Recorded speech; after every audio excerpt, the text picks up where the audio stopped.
geçtiğiniz günlerde platformunuzun kuruluşunu ilan ettiniz. Özellikle de Mardin son dönemde gerçi haberlerini de yaptık. Uyuşturucu bağımlılığının yaygınlaştığına dönük tabii mücadeleyi hedefliyorsunuz. Az sonra platformunuzun hedeflerini konuşacağız. Ancak ona geçmeden önce uyuşturucu belki Mardin özelinde konuşabiliriz ancak sanıyorum diğer Kürdistan kentlerinde de benzer politikalar uygulanıyor. Nasıl yaygınlaştırılıyor mahallelerde? Bu çeteler nasıl bu kadar rahat mahallelere kadar girip çocukları zehirleyebiliyor? Sizi dinleyelim. Evet, ne yazık ki hani sizin de söylemiş olduğunuz gibi bu uyuşturucu madde satıcıları çok rahat bir şekilde mahallelerimize girebiliyor ve ne yazık ki özellikle belki Mardin özelinde bunu ifade edebiliriz. Uyuşturucu madde kullanımının 8 ve 9 yaşlarına kadar indiği bir durumdayız ne yazık ki. Belki uyuşturucu maddeden bahsederken çok defa bunu duymuşuzdur. Hani 8 ve 9 yaşlarına kadar indi şeklinde.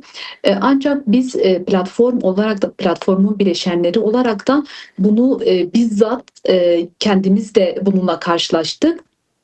Yakın bir zamanda 8 ve 9 yaşlarında iki çocuğumuzun sentetik madde kullanarak hastaneye bir başvurusu söz konusu. Ve ne yazık ki bu çocuklar bizim çok politik bir duruşu olan, politik bir bilinci olan bir ilçemizden bir başvuru oldu. Bu anlamda biz açıkçası çok ciddi anlamda bir tehlike olduğunun farkına vardık ve Şiar ve Mardin platformu olarak bir şeyler yapmamız gerektiğini düşündük. Elbette bu çocuklara bu sentetik maddeler nasıl ulaşıyor? Bu çeteler nasıl bu kadar rahat toplumda yer alabiliyor, nasıl bu mahallelere, okullara kadar girebiliyor sorusunun cevabının biz açıkçası özel savaş politikalarından bağımsız olmadığını düşünüyoruz. Burada devlet ve sistem özel savaş politikalarıyla, cezasızlık politikalarıyla söz konusu uyuşturucu maddeyi, fuhuşu ciddi anlamda Kürdistan'da özellikle çok yaygınlaştırmış bir durumda.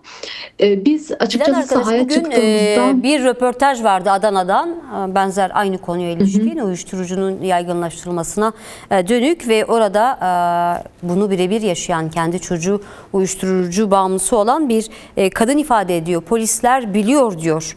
Yani kolun tutumu nasıl değerlendiriyorsunuz?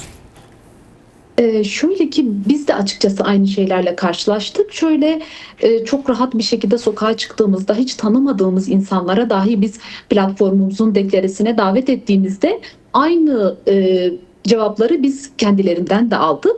Hatta bize uyuşturucu madde satıcılarının yerlerini tarif edecek kadar toplum içerisinde bilinen bir noktada ve çoğu vatandaş, çoğu yurttaşımız bize polisleri aradığını, jandarmayı aradığını ancak jandarmanın ve polisin gelmediğini beyan ettiler.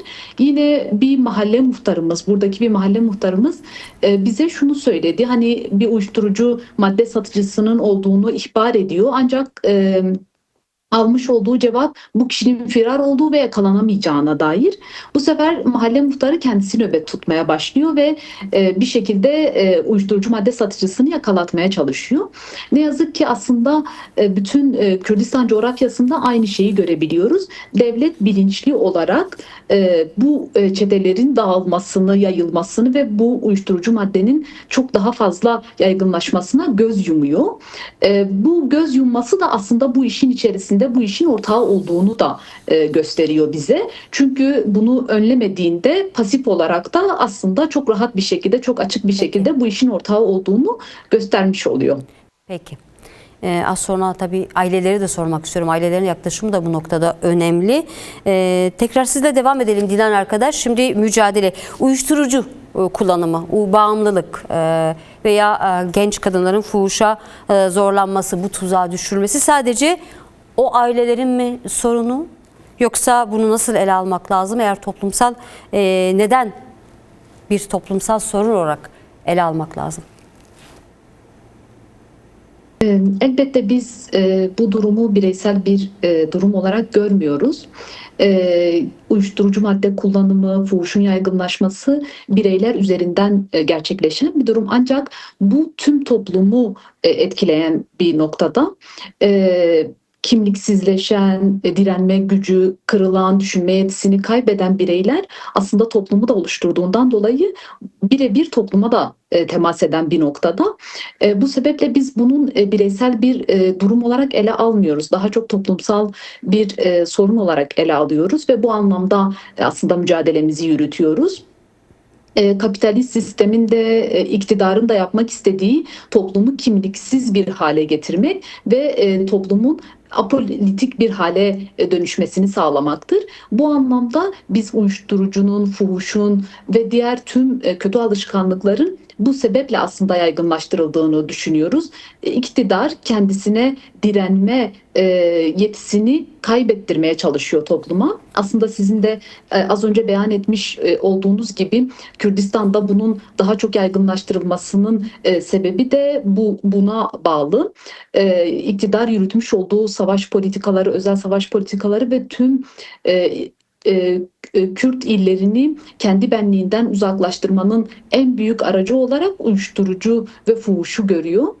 Bu anlamda biz bireysel bir durum olarak ele almıyoruz bunu. Tüm topluma yayıldığını ve toplumun bütün değerlerini yok etmeye yönelik olduğundan dolayı toplumsal bir sorun olarak ele alıyoruz. Peki Mardin'e dönük özel bir yaklaşım olduğunu düşünüyor musunuz? Bu politikalar açısından bir bunu sorayım. Bir de tabii geçtiğimiz günlerde platformunuzun kuruluşunu ilan ettiniz. Kitlesel bir ilan da yaptınız. Halkın desteği açısından neler söylemek istersiniz? Mardin halkının desteği açısından. Evet, biz Mardin'e yönelik özel bir durumun olduğunu düşünüyoruz açıkçası. Çünkü Mardin özelinde baktığımızda Mardin Kürdistan'ın politik şehirlerinden bir tanesi, kültürünü yaşatmaya çalışan, diline sahip çıkan bir şehir. Yine bütün birçok kimliği aslında bir arada barındırdığından dolayı belki de demokratik toplumun en güzel bir örneği olarak görebiliyoruz Mardin'i. Elbette bunun farkında olan iktidarın bu çeşitliliği, bu renkliliği yok etmeye yönelik tek tipleştirme ve kendi istediği şekilde yönetmeye yönelik politikaları olduğunu düşünüyoruz. Bu sebeple biz Mardin'in özel bir hedefte olduğuna inanıyoruz ve bunu ne yazık ki gözlemleyebiliyoruz. Platformumuzun deklaresi noktasında da belki şunları söylemek gerekebilir. Biz açıkçası platformumuzu deklare etmeden önce hazırlık aşamasında birçok kentin demokratik kitle örgütlerini ziyaret ettik. Yaklaşık bir 50 demokratik kitle örgütünü ziyaret ettik Mardin'de ve bütün bu örgütlerde yani açıkçası amasız fakatsız bir destek gördük. Çünkü her gittiğimiz yerde bize anlatılan bir hikaye vardı. Ya komşusunun ya yakınındaki bir kişinin bu maddeye bulaştığı, fuhuşa sürüklendiğine ilişkin birçok hikaye dinledik açıkçası. Daha biz çalışmamıza dahi başlamadan daha hazırlık aşamasında birçok hikayeye tanık olduk açıkçası. Yine biz el ilanları dağıtırken dahi halklarımız arasında ayaküstü bir dakikalık belki görüşmelerde dahi birçok hikaye dinledik ve bu anlamda halkımızın aslında bize umut bağladığını da gördük. Çünkü bir çaresizlik içinde çaresizliğe sürüklendiklerine şahit olduk. Kendilerine platformumuzu tanıttığımızda zaten polisler gelmiyor, zaten kimse bize sahip çıkmıyor. Biz aradığımız zaman jandarmayı biz gelemeyiz, hiçbir şey yapamayız ya da alıp hemen ertesi gün serbest bıraktıklarına şahit olduk şeklinde aslında bir çaresizlik içinde olduklarını da gördük. Bu anlamda platformumuza ciddi anlamda bir umut bağlandı halklarımız açısından. Biz de bu halkımızın bize bağlamış olduğu umudu daha çok büyüterek ve halklarımızı daha çok örgütleme noktasında çalışmalar yapacağız.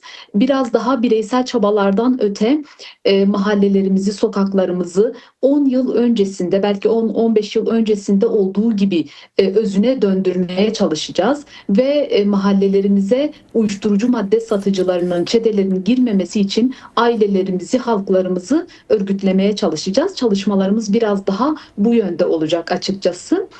Bu anlamda biz umutluyuz ve halkımızın desteği de arkamızda.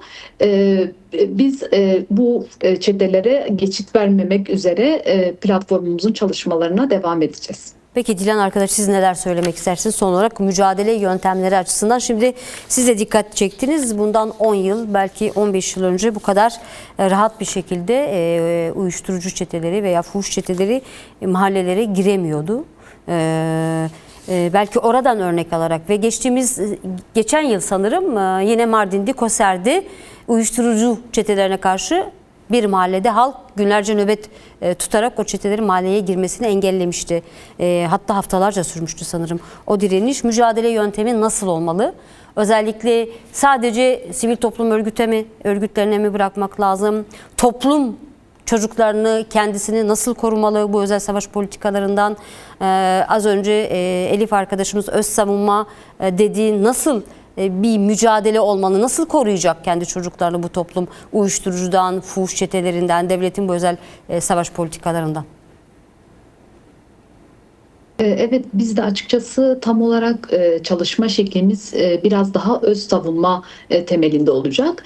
Biz toplumun en büyük sorunun aslında örgütsüzlük olduğunu düşünüyoruz.